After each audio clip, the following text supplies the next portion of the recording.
धर्म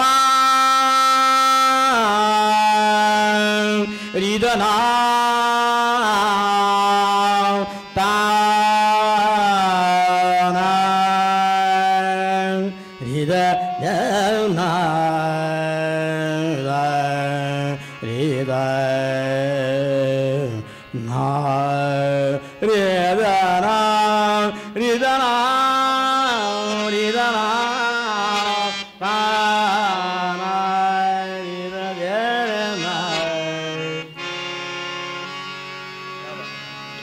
हरि जय जय राम राम कृष्ण हरि राम हरि जय जय राम राम कृष्ण हरि हरि जय जय राम राम कृष्ण हरि राम हरि जय जय राम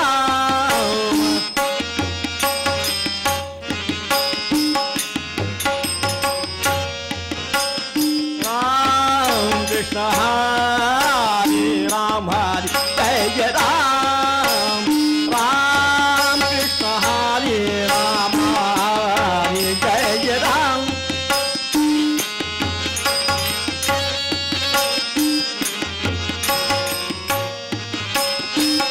हरि जय जय गोवर्धन गोपालन गोवर्धन गोपालन गोकुल संकटहारी गोकुल संकटहारी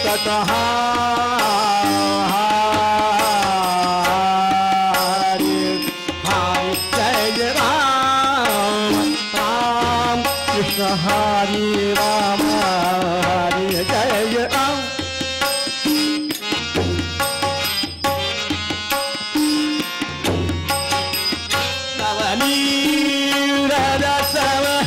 नवनीत प्रिय नवनीत नवनीत प्रिय नवनीत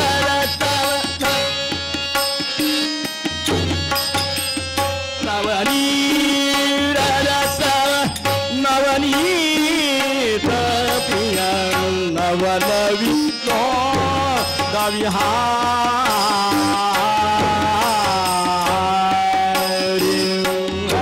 जय जय राम राम कृष्ण हरे राम हरे जय जय राम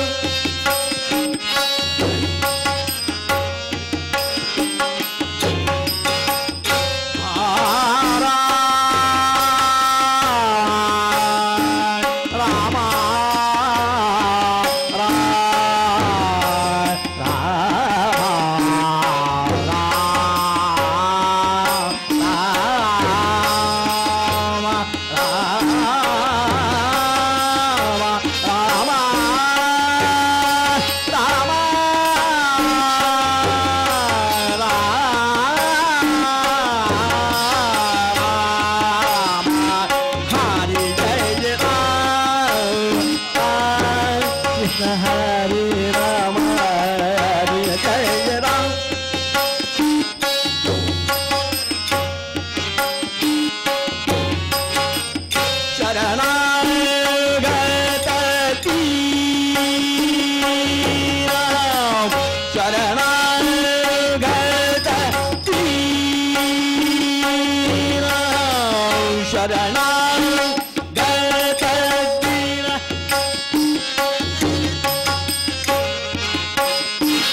ना चरणी नेई करुणा दृष्टी हारी जय राम राम कृष्ण हरी राम हरी जय राम राम कृष्ण हरी हरी जय राम हरी जय राम हरी जय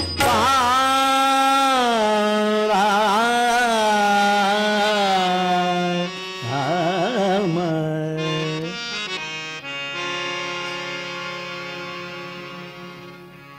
श्री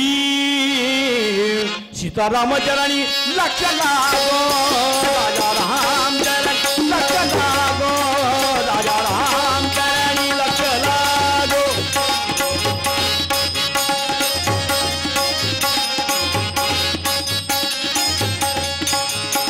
राम चरणी लक्ष लागो लागो राजा राम चरणी लक्ष लागो रे राजा राम चरणी लक्ष लागो राजा राम चरणी लक्ष लागो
सदृपचिन्मय नारायण सदृपचिन्मय नारायण हो सदृपचिन्मय नारायण हे नारायण नारायण हे नारायण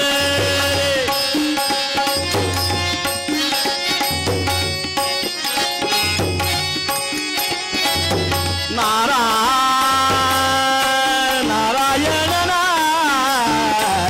नारायण हे नारायण सदृपचिन्मय नारायण सदृपचिन्मय नारायण तन्मय होऊनी बलवंत प्रेमे गाऊरे राजा राम चरणी लक्ष लागो राजा राम चरणी लक्ष लागो राजा राम चरणी सीताराम चरणी बालकृष्ण चरणी लक्ष लागो चरणी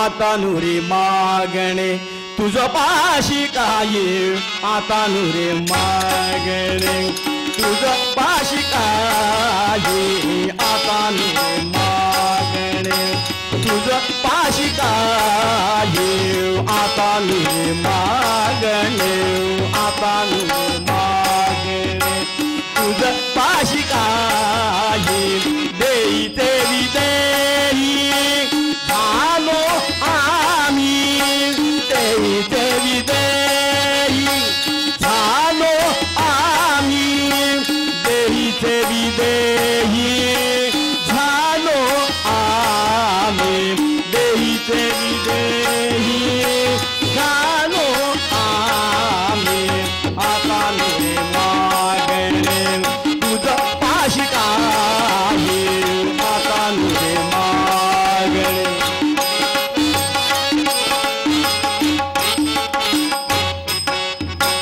ही देहाची राखावी सलाज ही देहाची राखावी सलाज ही देहाची राखावी सलाज अलंकार साज मदन को अलंकार साज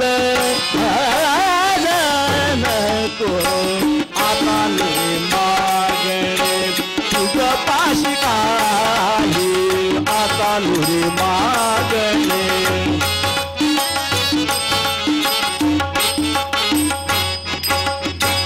पाची पक्वानाचे नको हे भोजन पाची पक्वानाचे नको हे भोजन नामामृत पान करती मद नामामृत पान करती मद आता नुरे मागणे तुझ पाशी काय आता नुरे मागणे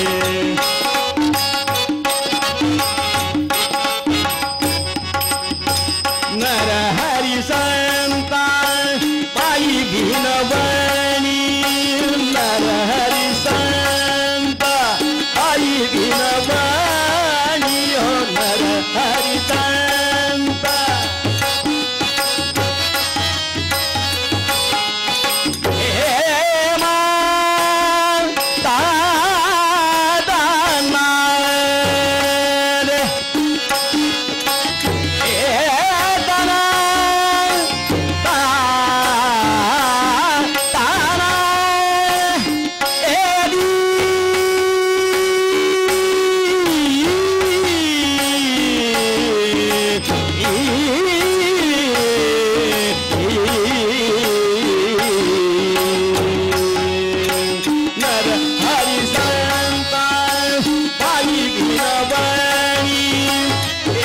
चक्रपाणी राखी मज एका चक्रपाणी राखी मज आता निर्मागणे तुझ पाशिकाये आता निर्मागणे तुझ पाशिकाये देई तेरी देही झालो आम्ही देई तेरी देही झालो आम्ही आता निर्मागणे आता निर्मागणे आता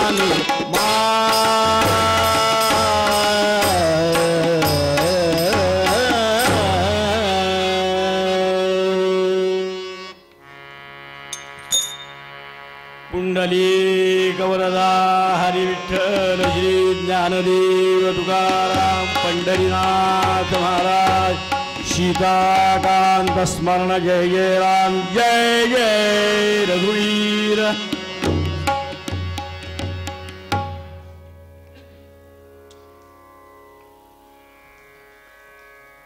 आता नुरे मागणे तुझ पाशी काही देहीचे विदेही झालो आम्ही.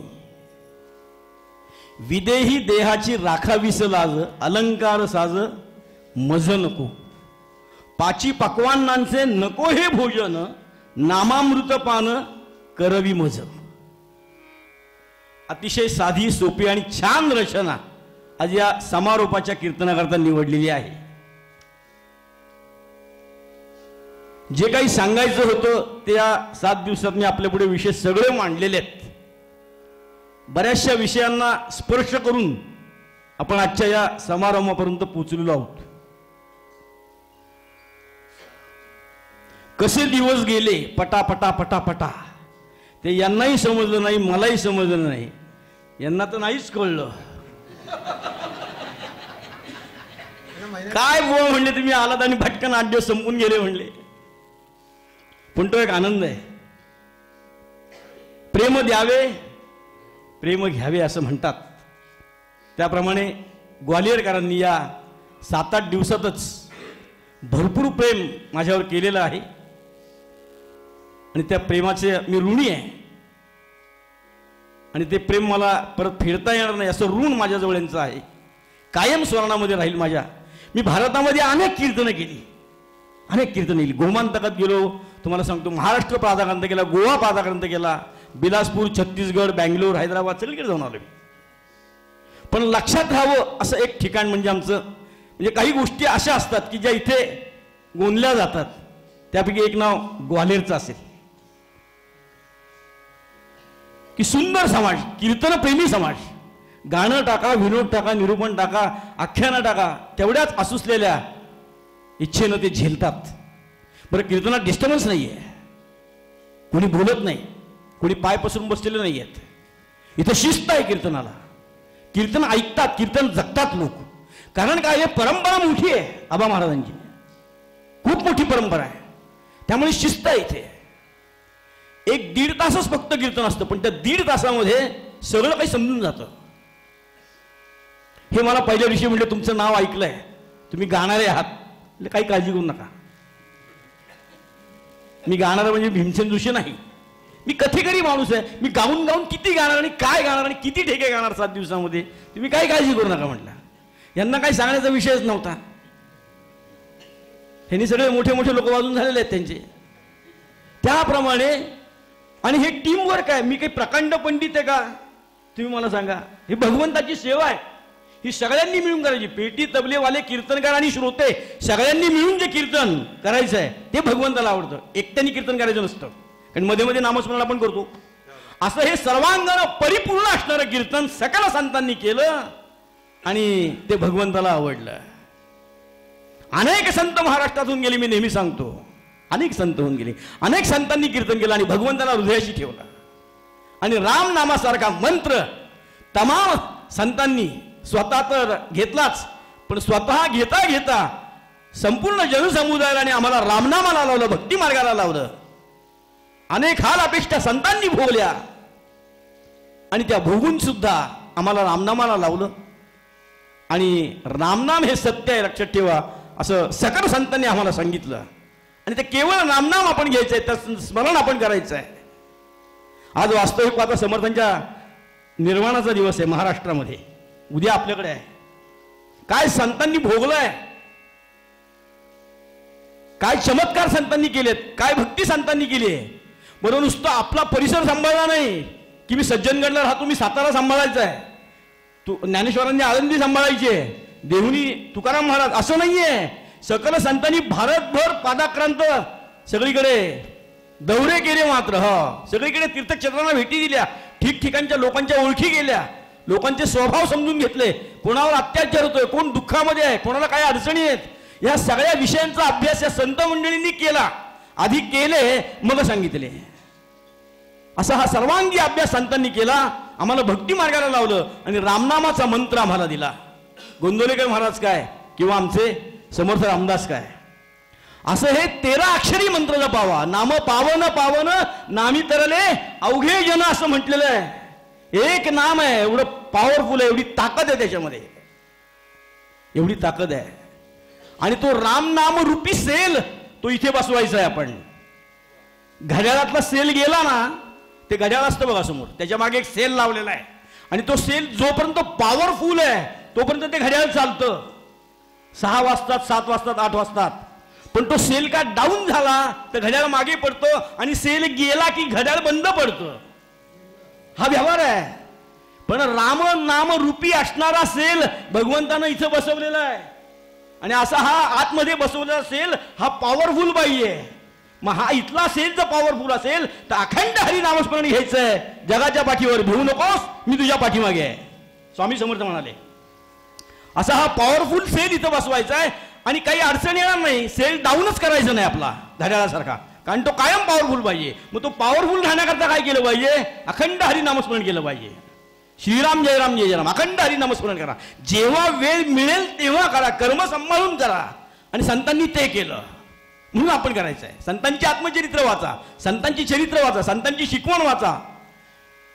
सगळं संतांनी आपल्याला सांगितलंय.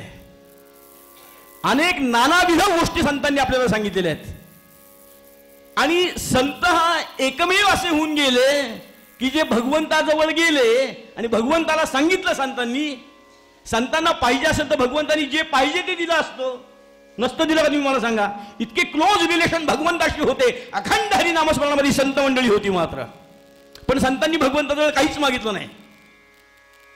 नलगे मुक्ती धन संपदा संत संग देगा सदा, काहीच मागितलं नाही संतांनी भगवंताजवळ. एक केवळ तुझ्या चरणाचा ठाव आणि मुखामध्ये हरी नामस्मरण एवढंच संतांनी मागितलं. आणि शेवटी संत असं म्हणाले की आता नुरे मागणे तुझं पाशी काही, देहीचे विदेही झालो आम्ही. ही भूमिका संतांची होती. मात्र आता नुरे मागणे तुझं पाशी काही, बस भरपूर दिलंयस. आपण हजारो मंडळी कीर्तन ऐकतो, हजारो जण इथे बसतो. प्रत्येकाने आपल्या मनाशी विचार करा की आपण देवाजवळ जाऊन अशी कबुली देऊ का हो? एखादा भक्त भगवंतावर जाईल का लाखो मधला की भगवंता पुरे झालं बाबा आता, म्हणजे किती देणार आहे म्हणले, हा किती देणार आहे, आता मला काही नको असं कोणाची म्हणायची ताकद होईल का मला तुम्ही सांगा. जो जो भक्त तिथे जातो, डोकं टेकतो, माथा टेकतो आणि काही ना काही मागणं पुटपुटतोच तिथं. लक्षात ठेवा. हो देवा अमक बाई, अरे तुझ्याकडे मागायचं नाही, कोणाकडे मागायचं म्हणते वर पुन्हा हे कशाला मागायचं भगवंताजवळ. संतांनी काही मागितलं नाही.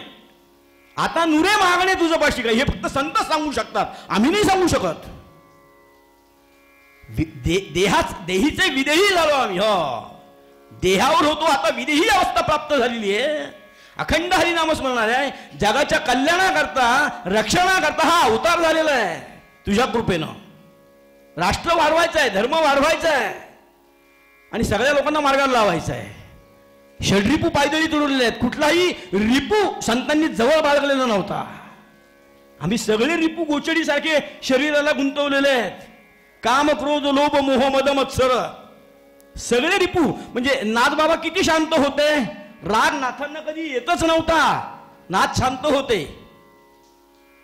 लोभ कुठल्याही संतांना नव्हता, मोह कुठल्याही संतांना नव्हता. संतांनी कुणी करायचा मत्सर केला नाही. अशा भूमिकेतनं पायदळी षड्रिपू तुडवलेले संत या भारतामध्ये झाले. पायदळी सगळे षड्रिपू तोडवले, त्याच्यावर विजय मिळवला. आणि समर्थांचं तर एक म्हणजे एका पुस्तकामध्ये मी वाचलं की वासना समर्थांनी मारून टाकली. मात्र एवढी खीर समर्थांनी प्यायली. वासनेवर विजय मिळवला समर्थांनी, एवढी खीर प्यायले. आणि ती खीर प्यायल्यानंतर समर्थांनी जेवढी खीर पिलेली होती ती जास्त झाली, म्हणून त्यांच्या मुखातनं ती पुन्हा वमन झाली. आणि वमन झालेली खीर पुन्हा समर्थांनी घेतली. मात्र वासनेवर जय मिळवलेला आहे. आपल्याला किळस वाटते त्याची. अशी वासनेवर जय संतांनी मिळेल. अशा अनेक गोष्टी संतांनी केलेल्या आहेत, लक्षात ठेवा.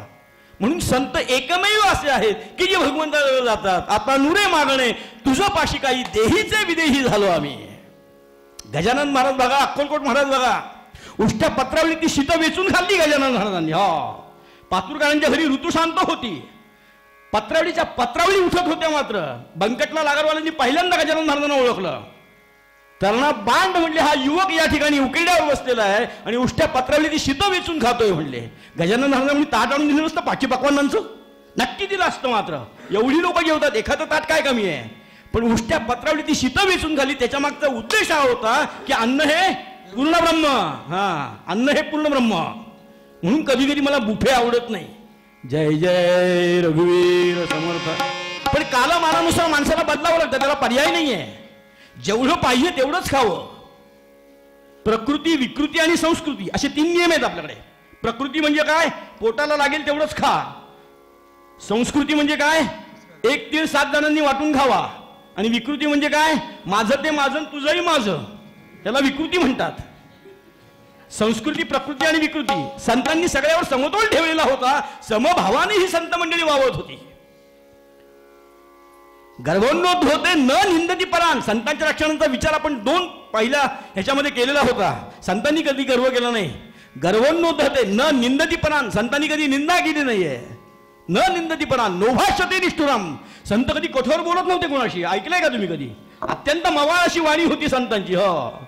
माऊलींची एक ओवी आहे, साचा आणि मवाळ मितुले आणि रसाळ, शब्द जैसे कल्लोळ अमृताचे.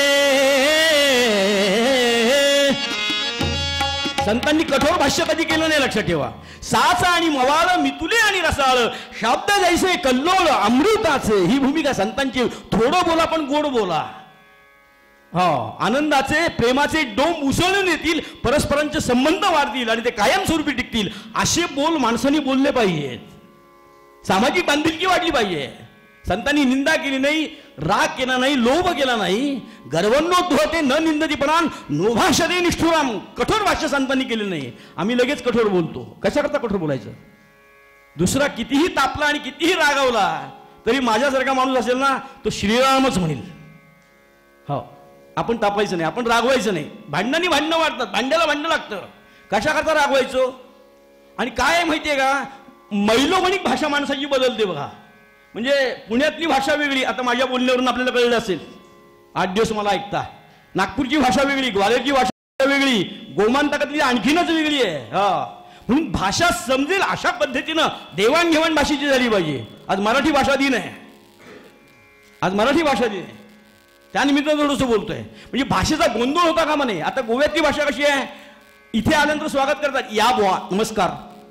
गोव्यात कसं म्हणत नाहीत, आयलो मरे बुवा तू, बुवा मरे, आयलो तू बरं मरे, मरे अरे अजून म्हणलं नवरात्र व्हायचं लगेच कुठं मारतो म्हणलं. पण तिथं अशी पद्धत आहे. बुवा आयलो मरे तू, म्हणलं आयलो. किती असा? बरे असा मरे, म्हणलं बरे असा. आता ते आम्ही 20 वर्षे गेल्यामुळे आम्हाला ती भाषा समजून गेली आहे. तुकाराम महाराजांचा एक अभंग आहे, तुम्हाला गंमत म्हणून सांगतो. तुकाराम महाराजांनी या अभंगामध्ये खूप छान लिहिलेलं आहे बघा, की भाषा समजली नाही म्हणजे गोंधळ कसा होतो. तुकाराम महाराज म्हणतात, कानडीने केला मराठी व्रतार, कानडीने केला मराठी व्रतार, कानडीने केला मराठी व्रतार.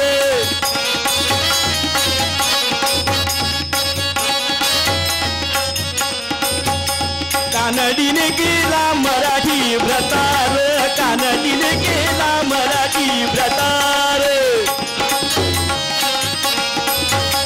एकाचे उत्तर एक नोये, एकाचे उत्तर एक नोये. कानडीने केला मराठी व्रतार, कानडीने केला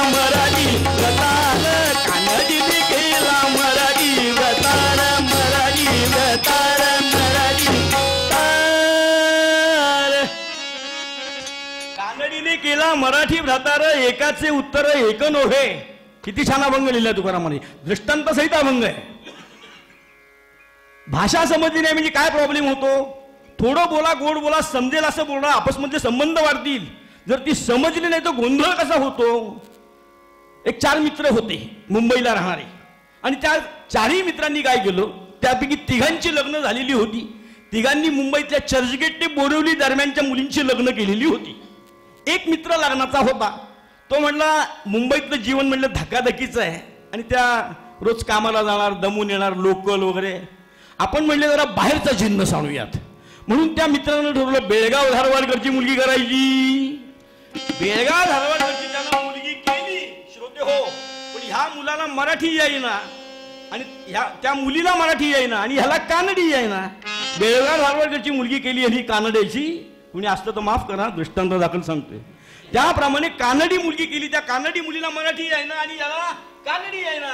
लग्न झालं मात्र दोघांचं. सासऱ्यांना थोडंफार मराठी येत होतं, अधनमधनं ते पुण्यात यायचे. त्याप्रमाणे झालं मात्र यांचं लग्न झालं. आणि लग्न झाल्यानंतर मित्रांनी काय सांगितलं, तू दिवाळ सणाला चाललास ना बेळगावला, तर येताना तिथल्या स्टेशनांची नावं लिहून आण. तो म्हटलं त्यात काय, सोपं आहे म्हणले. अरे सोपं नाही, अवघड असतं ते. हो, सगळ्यात जिलब्या. मी जाऊन आलो कर्नाटकामध्ये, काही वाचताच येईना मला. हो, सगळ्यात जिलब्या, अक्कलकोट पासून पुढे बेळगाव धारवाड. त्याप्रमाणे हा, तो म्हटलं त्यात काय अवघड आहे म्हटलं, मी जातो आणि लिहून आणतो. एवढंच पाहिजे ना म्हणले. हा लग्नाला दिवाळ सणाला गेला. दिवाळ सणाला गेल्यानंतर सासूबाईंनी काय केलं ह्याच्या, की ह्याला सोलकडी आवडते, म्हणजे तिथली स्पेशालिटी म्हणून सोलकडी केली आणि ही पानं घेतली. आणि त्याच्या सासूनी काय केलं, ह्याच्या सासूनी तिच्या सासूची जीर्ण झालेली नथ नाकामध्ये घातलेली होती. विषय लक्षात घ्या, ह्याच्या सासूनी तिच्या सासूची जीर्ण झालेली नथ नाकामध्ये घातली होती. आता दिवाळ सण होता, नऊवारी वगैरे छान नेसलेल्या त्या सासूबाई पंगत बसली आणि सोलकडी वाढण्याकरता म्हणून सासूबाई वागल्या. आणि ह्याच्या पानात सोलकडी वाढायला गेल्या आणि त्या नथीतला एक मोती त्या सोलकडीमध्ये जाऊन टपकन पडला. त्या जोरात ओरडल्या, कढीत मुत्तू, कढीत मुत्तू. ह्याला वाटलं बाबा सासूबाई काहीतरी वेगळंच बोलल्या, म्हणून हा बाहेर आला. बाहेर आला, म्हणला तसं काय आहे. सासरे म्हणले तुम्ही काय रागू नका म्हणले, त्या नथीतला एक मोती त्यात पडला होता, तो डुगडुगत होता म्हणले, म्हणून ती कढीत मुत्तू असं म्हणाली. तो म्हणला असं होय, ठीक आहे, काही हरकत नाही म्हणले. दिवाळ सण झाला, अंगठी घातली आणि हा निघाला मुंबईला.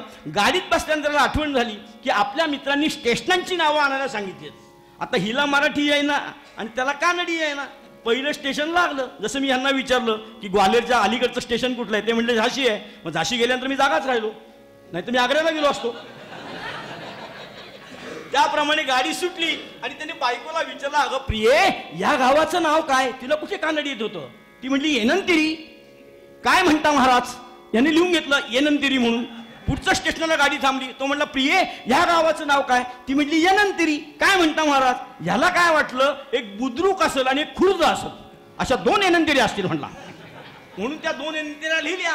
पुढे गाडी थांबली. तो म्हणला, या स्टेशनाचं नाव काय? ती पुन्हा म्हणली, काय म्हणता महाराज? म्हणजे येनंतिरी. तो म्हणला, प्रत्येक स्टेशनाचं नाव येनंतिरी कसं? म्हणून बायकोच्या खटकन मुस्काडीत लावली. ती म्हणली, याक बडी तिरी. तो म्हणला, आता कसं सांगितलं? याक बडी तिरी म्हणजे का मारता महाराज? कानडीनं केला मराठी भ्रातार, एकाचे उत्तर एक नव्हे. म्हणून संतांनी कठोर भाष्य कधी केलं नाही. साचा आणि मावळ मिथुले रसाळ, शब्द जैसे कल्लोळ अमृताचं, ही भूमिका संतांची होती. मात्र काय काव्य केलेली आहेत संतांनी. तुम्हाला 700 वर्षापूर्वी केलेली काव्य अजूनही आम्ही म्हणतोय. नामदेवांची काय, ज्ञानेश्वरांची काय, तुकारामांची काय, आमच्याकडे काय काव्य करतात लोक. मला रविवार होता, गावामध्ये मित्र होता आमचा एक कवी, अतिशहाणा होता तो. त्याला वाटलं रविवारी व्यासभवनाला भेटावं म्हणले, तेवढंच अर्धा कप चहा होईल त्यांच्याकडे. मी कलाकारांचा अत्यंत म्हणजे मला आवडतं, हे माझ्याकडे आले, हे आमचं दारुळा असतो काय, काही विचारू नका. कुणी कलाकार आले की त्यात जास्त आनंद होतो. त्याप्रमाणे त्यांनी सांगितलं, बुवा आज रविवारी ना म्हणले सुट्टी. म्हणलं हो. मग काय काम आहे म्हणले? नाही म्हणले, मी एक कविता केलेली आहे, रामकृष्ण हरी.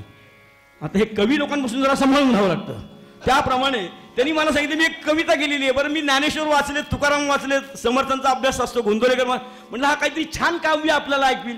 त्यांनी सांगितलं, ती येत होती, ती येत होती, तो जात होता. ती येत होती, तो जात होता, पण सूर्यच मावळला. मी म्हणले, काय काव्य आहे का बाबा? तो म्हणला, बुवा तुम्हाला कळलं नाही का, ह्याच्यामध्ये फार मोठा मतिदार्थ भरला आहे.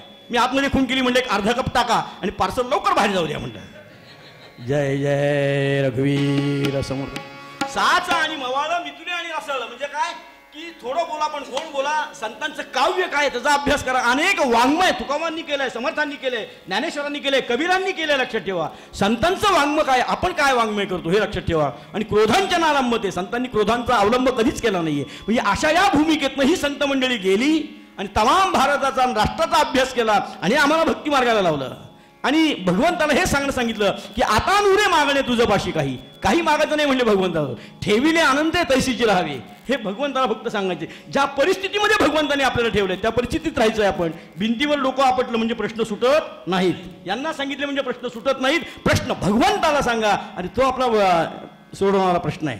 म्हणून पाची पक्वान्नांचे नको हे भोजन, नामामृत पान करावी. म्हणजे पाची पक्वान्न नकोय, चटणी भाकरी नकोय, नामरूपी अमृताचं सेवन ज्या संतांनी केलेलं आहे. म्हणून त्यांची आठवण आम्हाला आज आहे, म्हणून त्यांची याद आम्हाला आहे. या भक्ती मार्गातनं संतांनी आम्हाला सांगितलं की फक्त भगवंताचं नाव घ्या, बाकी काही करू नका. मी मागाशी सांगितलं की नामामध्ये ताकद किती आहे, पॉवर किती आहे. गोंदवलेकर महाराजांनी काही प्रश्न विचारला की म्हणजे तुम्ही सगळ्या जगाला नामाला लावलंय. म्हणले परवाच आमचा विषय झाला, सगळ्या जगाला नामाला लावले. हो, गोंदवलेकर महाराजांकडे कुणी कुठलाही प्रश्न घेऊन गेला की गोंदवलेकर म्हणाले श्रीराम म्हणा, तुमचा प्रॉब्लेम सॉल्व्ह होईल.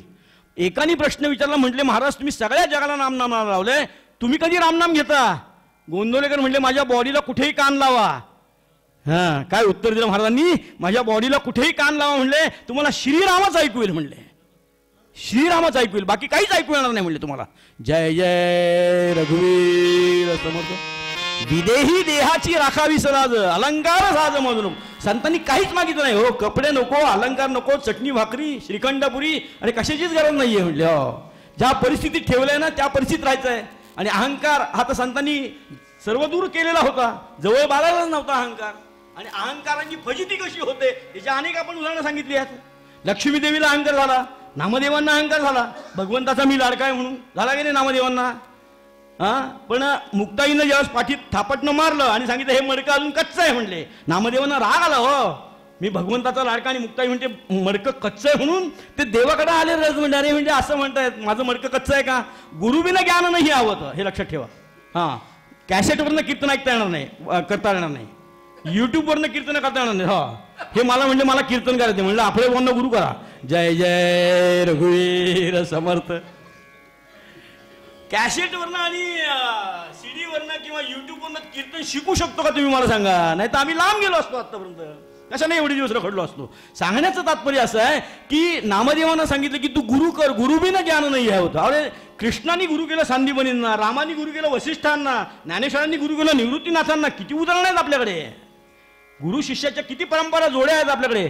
मच्छिंद्रनाथ आहेत, गोरक्षनाथ आहेत, रामकृष्ण आहेत, विवेकानंद आहेत.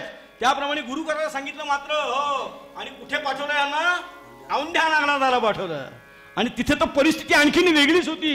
हा, विसोबा खेचर होते तिथे, शिवपिंडी मांडलेली होती आणि त्या पिंडीवर पाय ठेवून असे विसोबा खेचर बसलेले होते. नामदेव म्हणले अरे हेच तर पिंडीवर पाय ठेवून बसले, यांना काय गुरु करायचंय. म्हणले पण सांगण्याचं तात्पर्य असं आहे जिथे जिथे त्यांचा पाय ठेवला विसोबा खेचरचा तिथे तिथे पिंडीची निर्मिती झाली. मात्र त्यावेळेस नामदेवांना सांगितली हे गुरु करणार. तिथे नामदेव महाराज राहिले, गुरुकडनं ज्ञान प्राप्ती करून घेतली आणि मग नामदेव महाराज पंढरपुरात आले आणि कीर्तन करायला लागले. संतांचं हे लक्षण आहे, लक्षात ठेवा. संतांचं हे लक्षण आहे. गुरुमुखी विद्या आपल्याला पाहिजे. आणि अहंकार संतांनी कधीच ठेवला नाही शिल्लक, कधीच बोलले नाहीत संत. कशा करता अहंकार करायचा. समर्थांनी सगळ्यांना ठेचून काढलेलं होतं, लक्षात ठेवा. आधी केले मला सांगितले, ठकाशी ठका उद्धाटाशी उद्धट, ही समर्थांची उक्ती होती. मात्र समर्थ भेलच नाहीत कोणाला. हो, समर्थांकडे सगळी शस्त्र होती. मात्र ताकदीनं समर्थ लढवत होते. मात्र राष्ट्रसंत म्हणून समर्थांचं भारतामध्ये फार मोठं नाव आहे. नुसतं भारतात नाही तर आमच्या प्रचार दौरा जो आहे समर्थ सेवा मंडळाचा तो सिंगापूरला जाऊन आला आहे, दुबईला जाऊन आलेला आहे. सचिन तेंडुलकरच्या घरी पादुका गेलेले आहेत. अजून काय सांगायचं तुम्हाला. एवढा मोठा प्रसार आमच्या या समर्थ सेवा मंडळाने आणि स्वामी सज्जनगणांनी केलेला आहे. त्याप्रमाणे समर्थांचं कार्य फार मोठं होतं. समर्थांचं कार्य फार मोठं होतं.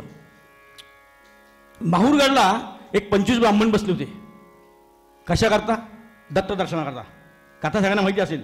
माहूरगडला 25 ब्राह्मण बसले होते दत्त दर्शनाकरता. हो, अनुष्ठान लावलेलं होतं त्यांनी. हो, बरीच वर्ष अनुष्ठान केलं पण दत्त दर्शन झालंच नाही या ब्राह्मणांना. हो, कारण कुठेतरी इगो असतो ना माणसाचा. हो, आणि लोकांना जाहिरात ते काय अनुष्ठानाला बसलोय, उपकार केलेत आमच्यावर. म्हटलं परमार्थ कोणाला सांगूच नका बघा. हो, मी किती माळा ओढल्या, माझी किती तास पूजा करते, याला जगाशी काय करायचंय. आपली झाकली मूठ समाजाची. तुम्ही आमच्या आनंदा करता करता, स्वतःच्या आनंदा करता करता, समाजाकरता करत नाही, तुम्ही लक्षात ठेवा. त्याप्रमाणे ते 25 ब्राह्मण युग झालेला होता. अनेक वर्ष अनुष्ठानाला बसलेले होते आणि दत्तदर्शन व्हावं याकरता. पण दत्तदर्शन का होईना. समर्थांना कुठेतरी वास आला मात्र की माहूरगडावर ब्राह्मण बसलेले आहेत. ते म्हणले चला हे 10 वर्ष अनुष्ठानाला बसलेत, म्हणले आपण निदान जाऊयात. म्हणून समर्थ त्या माहूरगडावर गेले. पण समर्थ हुशार होते, लक्षात ठेवा, समर्थ हुशार होते. माहूरगडावर गेले आणि जाताना आपले 2 लाडके भक्त घेऊन गेले, right hand left hand, Uddhav आणि कल्याण, समर्थांचे एकदम जवळचे. असे 2 भक्त शिष्य समर्थांनी घेतले. समर्थांचा शिष्य संप्रदाय मोठा होता, त्याप्रमाणे 2 भक्त मंडळी घेतली, शिष्य मंडळी घेतली, कल्याण आणि उद्धव. त्या माहूरगडावर गेले आणि समर्थ लांब उभे राहिले. त्या ब्राह्मणांना विचारलं, म्हणजे काय चाललं इथे? नाही म्हणले दत्त दर्शनाकरता बसलोय, अनुष्ठान आहे, 5 वर्ष झाले म्हणजे अनुष्ठानाला बसलोय. समर्थ हुशार होते. समर्थ म्हणले तुम्ही 5 वर्ष बसलात, झालं का नाही म्हणले दत्तदर्शन? अजून झालेलं नाही म्हणले. समर्थ म्हणले मी 2 दिवस राहिलो तर चालेल का माझ्या शिष्यांसहित? ते हसायला लागले ब्राह्मण. अरे 5 वर्ष झाले आम्ही बसलोय, आम्हाला दत्तदर्शन नाही. हा गोसावी पहा म्हणले. हा गोसावी पहा 2 भक्त घेऊन आलाय आणि म्हणतो मी 2 दिवस थांबतो, दत्तदर्शन मला होईल. इतकं सोपं आहे का म्हणले. पण त्यांना माहिती नव्हतं की हे एक अवली आहे म्हणून. हे रामभक्त आहेत, मारुतीचा अवतार आहे, हे त्यांना माहिती नव्हतं त्या ब्राह्मणांना. मात्र समर्थ म्हणजे चलो मी पण 2 दिवस थांबतो. समर्थ होते. त्या गडावर समर्थ थांबले आणि दत्तप्रभूंच्या पायाखालची वीट सरकली की आपल्या भेटी करता एक योगी, एक अवलिया गडावर उभा आहे. कोण? समर्थ रामदास. आणि दत्तप्रभू निघाले फकीराच्या वेशामध्ये.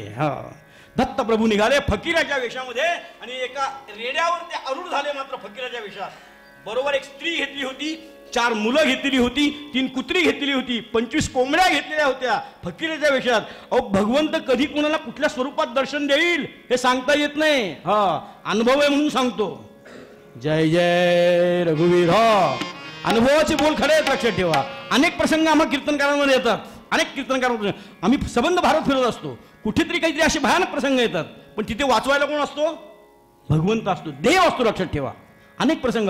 हैदराबादला कीर्तनाला चाललो होतो, तुम्हाला सांगतो. उद्या माझं कीर्तन, मला माहितीच नाही उद्या कीर्तन आहे म्हणून. मला वाटलं पुढच्या महिन्यात त्या तारखेला कीर्तन आहे. मला बडवेबावांचा फोन आला, बुवा म्हटले उद्या तुमचं कीर्तन निघालात की नाही? 2 वाजता कीर्तन, 4 वाजता गाडी, काय करणार? झटकन मी रेल्वे स्टेशनवर गेलो, कपडे घरातनं मागवले स्टेशनला डायरेक्ट आणि साधं तिकीट काढलं हैदराबादचं, पुन्हा हैदराबाद. आणि त्या गाडीत बसलो. टीसीला सांगितलं तुला पाहिजे तेवढे पैसे देतो. मला एसी मध्ये जागा दिसली. तो म्हणलं सगळं फुल आहे. ठीक आहे. तो म्हटलं सध्या स्लीपरमध्ये बसा, कुणी आलं तर बघू. तुम्हाला सांगतो रात्री 2 वाजता टीसी आलं, 2 पर्यंत कुणी आलं नाही. तो म्हटलं तुम्ही उठा, यांची जागा आहे म्हटला. आता तुम्हाला सांगा 2 वाजून 9 वाजेपर्यंत सकाळी उभं राहायचं का? तो म्हटलं तुम्ही इथे बसलाच कसा, तुमचं तिकीट साधं आहे म्हणला. मग शेवटी एका माणसाने काय केलं, त्याच्या बायकोचं सीट खाली होतं आणि त्याचं सीट वरती होतं.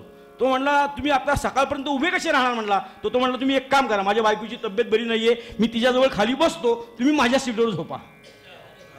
जय जय रघुवीर. हे कोण करतो? हे राम करतो, लक्षात ठेवा.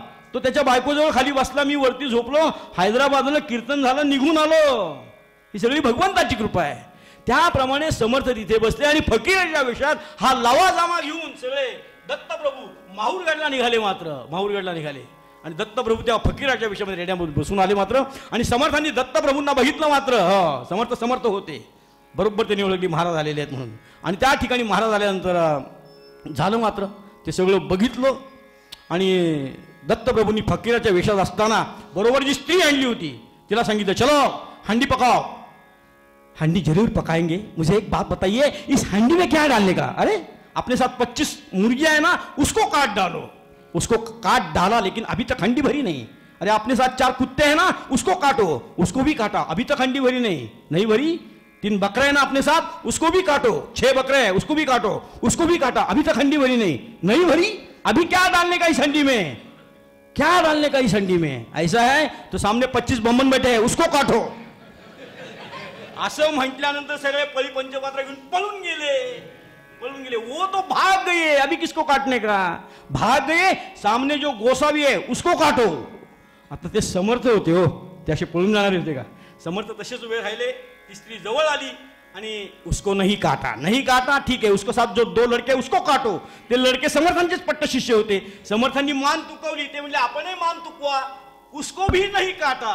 ब्राह्मण पळून गेलेले होते, समर्थ तिथेच होते मात्र. आणि त्यावेळेला प्रभू दत्तात्रयांनी मूळ स्वरूपामध्ये समर्थांना दत्त दर्शन दिलं. अवधूत चिंतनाश्री. आणि मग समर्थांनी प्रभूंना सांगितलं की जे ब्राह्मण आहेत ते 5 वर्ष झाली इथे अनुष्ठानाला बसलेले आहेत, त्यांनाही आपण दर्शन द्या अशी विनंती समर्थांनी केली. त्यावेळेस प्रभू दत्तात्रयांनी सांगितलं की तुम्ही आधी त्यांना ज्ञानी करा, त्यांना योग्य मार्ग सांगा. हो, ज्ञान संपादन करा, योग्य मार्ग सांगा, त्यांना मार्गदर्शन करा. आणि समर्थांनी त्याप्रमाणे त्या सर्व ब्राह्मणांना मार्गदर्शन केलं, त्यांना पुन्हा बोलवलं आणि मग त्यांनाही दत्तदर्शन झालं. पण याच्या मागचा महत्वाचा हेतू असा आहे की जो रेडा होता, तो अहंकार होता, तो कापला. त्यांच्याबरोबर स्त्री होती, 4 कुत्रे होते. म्हणजे 4 कुत्रे होते, एक रेडा होता, एक स्त्री होती, 25 मुर्ग्या होत्या, 6 बकऱ्या होत्या. ते शेडरीपू कापले, अहंकार कापला, सगळी माया त्या ठिकाणी संपून टाकली मात्र त्यांनी. हो, आणि त्यानंतर प्रभू दत्तात्रय म्हणजे कोण कुठल्या स्वरूपामध्ये कशी येतील, म्हणजे संत काय करतील हे सांगण्याचा नियम नाही आहे.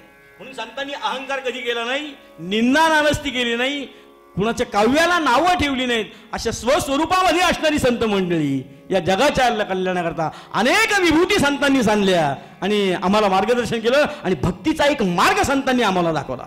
म्हणून अशी भक्ती करायची भगवंताची. भक्ती म्हणजे काही अवघड नाही. जसं मी काल सांगितलं, परमार्थ नुसतं परमार्थ करा. परमार्थ म्हणजे काय अवघड आहे का तुम्हाला सांगा. मी कालच सांगितलं की जे का रंजने गांजले संतांनी परमार्थ साधला, आम्ही परमार्थ साधायचा आहे. 4 पोळ्या घरात केल्यात ना, एक भगवा एक कोणाला तरी द्या म्हणले, त्यातली 1 तीळ 7 जणांनी वाटून घ्यावा, हा परमार्थ लक्षात ठेवा. सकल संतांनी तुकारामांनी केला, गोंधळेकर महाराजांनी केला, समर्थांनी परमार्थ केला की कुणी विनमुख जाता का म्हणे. तुम्ही सज्जनगडावर कधी जा, सकाळी जा, संध्याकाळी जा, नाश्त्यापासून सगळी व्यवस्था आहे. गोंधळेला तीच परिस्थिती आहे. आत्ता माझं कीर्तन झालं गोंधळेकर महाराजांच्या पुण्यतिथी जिल्ह्यामधल्या महोत्सवामध्ये. इतका अप्रतिम अनुभव आला. रात्री 12 वाजता मी गोंधळ्यात पोहोचलो, दार बंद होतं. कोण घेणार म्हणलं आपल्याला आतमध्ये. तो शिपाई तिथे उभा होता. तो म्हणला साहेब बंद झाले आता, उद्या सकाळी या. अरे असं काय करतो म्हणलं, मी कीर्तनकार आहे, माझं उद्या 2 वाजता कीर्तन आहे म्हणलं महाराजांच्या पुण्यतिथीला समोर. तुम्ही कीर्तनकार आहात का म्हणला. त्यांनी नुसतं दार उघडलं, तुम्हाला सांगतो, मला आत घेतलं तर त्या ऑफिसमधनं लुंगी घातलेला एक माणूस पटकन बाहेर आला. तो म्हणला कुठून आलात म्हणलं पुण्यावरून. पहिलं जेवायला चाला म्हणला. 1 वाजता जेवायला नेलं, शेवटची पंगत आहे म्हणला बुवा. हो, शेवटची पंगत आहे, तुम्ही भाग्यवान आहात म्हणला. रात्री 1 वाजता जेवलो. त्यांनी सांगितलं की शेवटची पंगत सांगितली की एक रामनामाची माळ असते सगळ्यात शेवटी एंडला. ती रामनामाची माळ ओढली, ग्लासभर दूध असतं, जे जे उपस्थित असतात तिथे गोंधळला सांगना, दूध घेतलं. बरं झोपणार कुठे, सगळ्या खोल्या खोल. मग एक त्यांनी सांगितलं की बुवांची व्यवस्था करा. एका माणसाने सांगितलं. तो म्हणला बुवा काही काळजी करू नका, माझ्या शेजारी एक जागा आहे, तिथे तुम्ही झोपा. लाखोची यात्रा पुण्यतिथीला, तिथे झोपलो. सकाळी उत्तम प्रकारचं, म्हणजे मी पुण्याला जाईस तोवर त्या संस्थांनी माझ्याजवळ एक माणूस दिलेला होता. बरं मी काय फार मोठा राष्ट्रपती आहे का पंतप्रधान आहे, काही नाही, तासाभराचंच कीर्तन होतं. पण महाराजांनी इतकं छान सांभाळून घेतलं, तुम्हाला सांगतो. अरे आम्ही काय कोणाचे खातो, तो राम आम्हाला देतो, ही भूमिका आहे. संत त्या भूमिकेतनं गेले. म्हणून उपासना करा, भक्ती करा आणि संतांनी जे लिहिलंय सांगितलंय त्याचं आचरण करा आणि पुढे चला. भक्ती म्हणजे काही कठीण नाही हो. भक्ती म्हणजेच भाव आहे. देव भावाचा भुकेला भावात देखुनी भुलला, संकटी भाव्या भाविकाला रक्षिती असे असं म्हटलेलं आहे. देव भावाचा भुकेलेला आहे. देवाला शुद्ध भाव आहे. देवाला पैसे नकोत, कपडे नकोत, लाडू नकोत, पेढे नकोत. पत्रम पुष्पम फळामतोयम. जे देवाला आवडतं ते द्या. देवाला गाणं आवडतं, देवाला कीर्तन आवडतं, देवाला प्रवचन आवडतं, देवाला नामस्मरण आवडतं, ते द्या. हो, असं कुठेही बोर्ड नाहीये मंदिरात येताना एक 10 रुपये पेटीत टाका असा बोर्ड आहे का तुम्ही मला सांगा. की येताना 1 किलो पेढे आणा असं बोर्ड आहे का. काही नाही हो. 2 हात तिसरं मस्त काय. त्याला तुम्ही काय देणार. त्याचं नाव देव आहे, तो देवविणार आहे, तो जगाला देतो, तुम्ही त्याला काय देणार.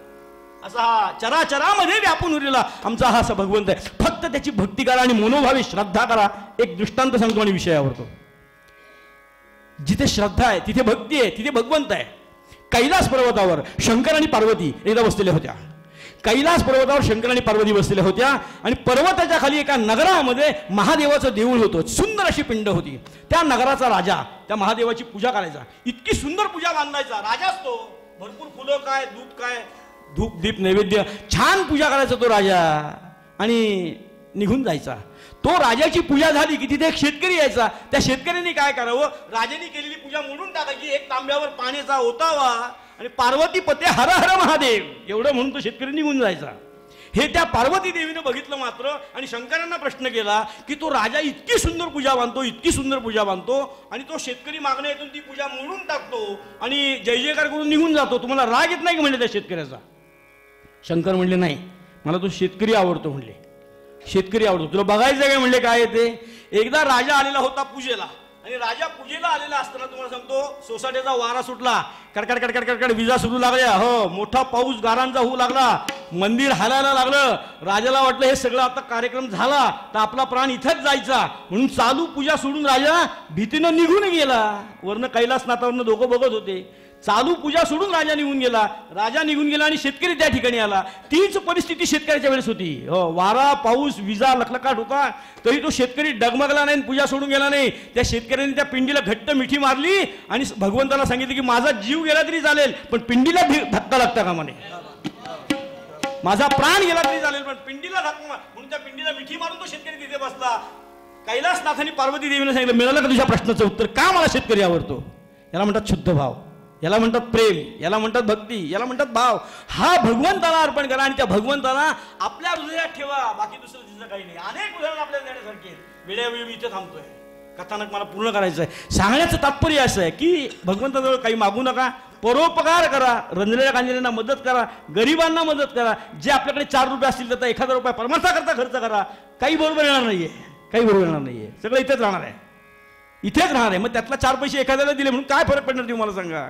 असा जीवनाचा आनंद घ्या आणि भगवंताशी एकरूपता बाळगा. म्हणून पूर्वपद्यात आमचे नरहरी महाराज या ठिकाणी लिहून जातात.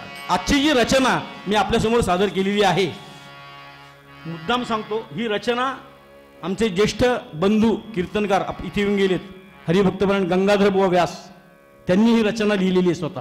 हे त्यांचं काव्य आहे.